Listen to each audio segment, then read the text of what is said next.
You ever notice how the moment a woman stops being pleasant, she becomes a problem? The moment a mother gets angry, she's too much.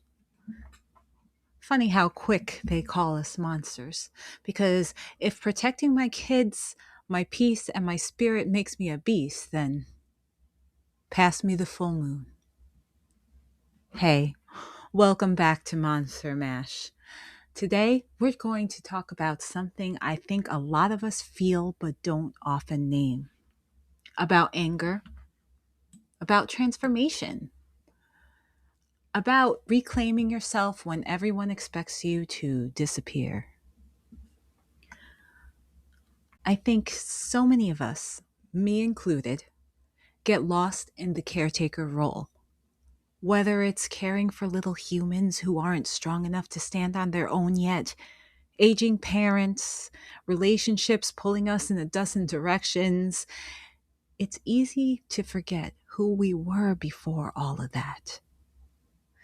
And then, the moment we start to reclaim ourselves, the moment we want more than just to be a mom, the world calls us a bitch.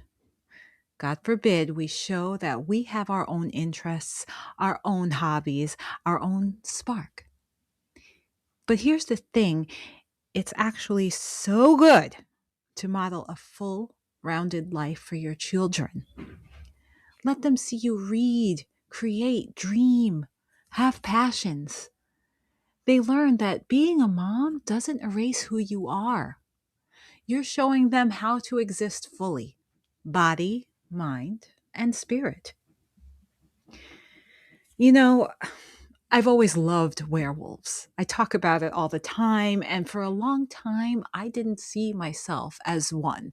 I didn't see myself as a person who has the analog of the wolf because I pictured wolves as loud, dominant, fierce in the obvious way.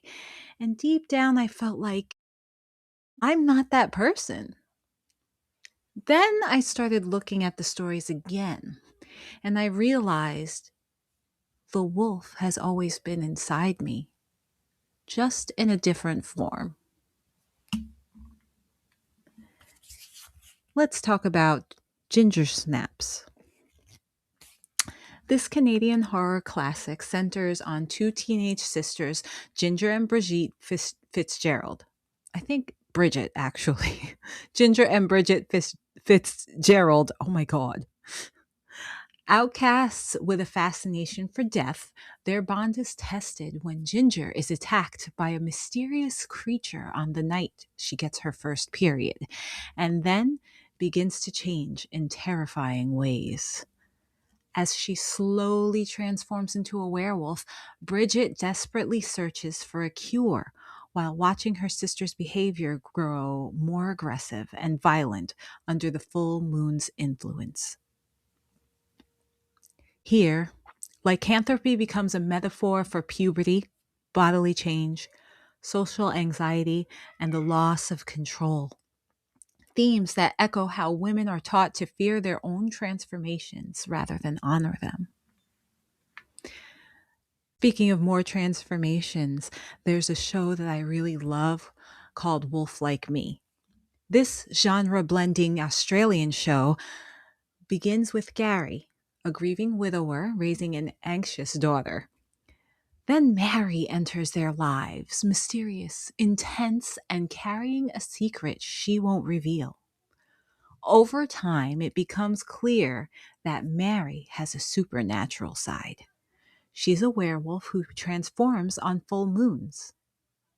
The series layers horror genre beats with romance, comedy, emotional drama, and family healing as the characters navigate love and trust. Wolf Like Me uses the werewolf trope as a metaphor for emotional baggage, vulnerability, intimacy fears, and the messy beauty of connection, very much like the real inner work of reclaiming self after caretaking overload. Next on my list is She Wolf of London. It's a TV series that ran from 1990 to 1991.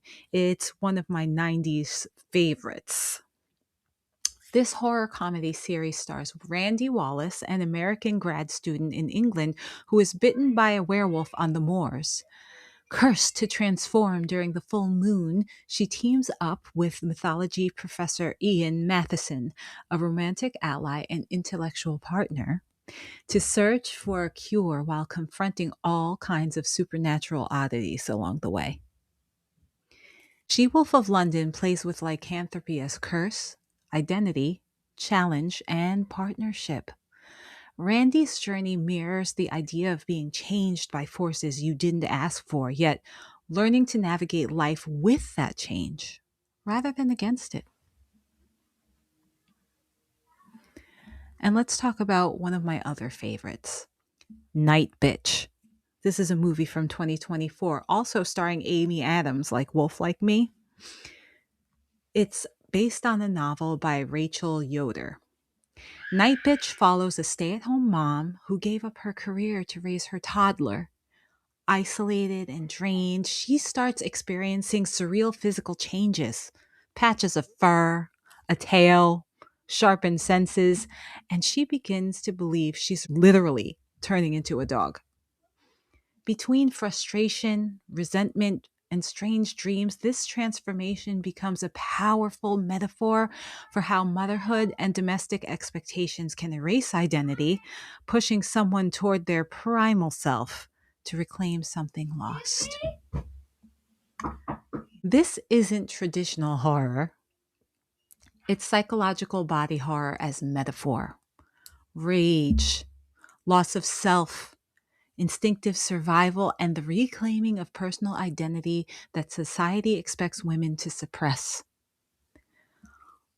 All of these are werewolf narrative variants, but none of them just show a monster.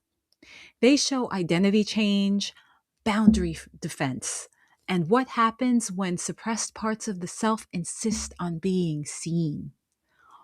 All of these stories, they they show transformation, instinct and rage. They show how powerful and alive you can be when you finally reclaim the parts of yourself that got buried under duty, guilt, and expectation. And that's the core of what I want to say today. When women are pushed to the edge of themselves by motherhood, caretaking, duty, expectation, the world labels that rise in power as monstrous, right? But maybe that rise is exactly who we were all along. So if someone ever calls you a bitch for wanting more than what's expected of you, lean into that because that's exactly who you are becoming. And that is not a curse, it's your power. Being a mom, a caretaker, a partner, it's amazing work. It's holy work, but it doesn't have to erase you. You are allowed to want more, to be more, to have hobbies, to be creative, to dream of great things and take action. The deity Hecate has always been with me, guiding me through these transitions, lighting the way when things feel scary, and maybe, just maybe, she's been part of me all along. So, all of this, the she wolf, night bitch, that primal rise I mentioned just a few seconds ago, it's Hecate energy. Now, if you're not familiar with Hecate, don't worry. You don't have to be a witch or know mythology to understand this. Hecate is an ancient goddess often connected with crossroads, the night, and transitions. She's associated with torches, keys, and dogs, all symbols of guidance and protection. She's not a figure of doom like people sometimes assume. She is the one who stands at the edge of change. When something in your life is ending and something new hasn't fully begun yet, she's the guardian of thresholds. And she's our light through the spaces between who we are and who we are becoming, blazing our way through the scary transitions. Maiden to mother, mother to crone, caretaker to whole person, she's the torch in the darkness so we don't get lost while we change. And here's what I love about that: we're all standing at thresholds every day, balancing responsibility, desire, passion, anger, and love. And we don't have to shrink to pass through. We just have to be brave enough to walk with a little guidance. So maybe the monster isn't the woman who wants more. Maybe the real horror is how easily the world forgets she was a person to begin with. And maybe, just maybe, being called a bitch, being called a monster, being called too much, it's recognition. It's recognition that you are waking up and that you are reclaiming the edges of yourself that were smoothed down for everyone else's comfort. You don't have to roar all the time. Wolves aren't always loud. They rise when it matters. And when you rise, you're teaching your kids, your family, your circle what it looks like to exist fully, to love fiercely, to protect instinctively, to transform consciously. Being called a bitch, sometimes that's code for woman with boundaries. Before we close, I want to leave you with something small. Find a quiet spot, put your hands over your heart, and take 3 slow breaths. Okay? And say softly in your mind, I am allowed to exist fully. I'm allowed to want more. I am allowed to be fierce. Picture your inner wolf beside you, loyal, protective, alive. That's not a monster. That's your instinct. That's your truth. Carry her with you. Thank you for sitting with me tonight, for leaning into the dark and the wild with me. Next time, we're going to talk about misunderstood figures in spiritual stories, the ones who get called dangerous for holding space like Hecate, and, well, someone you might not expect. I'll give you a hint. He walked among us, taught love, and got called the ultimate rebel. Until then, walk your thresholds, honor your transformations, and remember the wolf has always been inside you. That's it for this episode of Momster Mash. Come as you are, bring your shadows.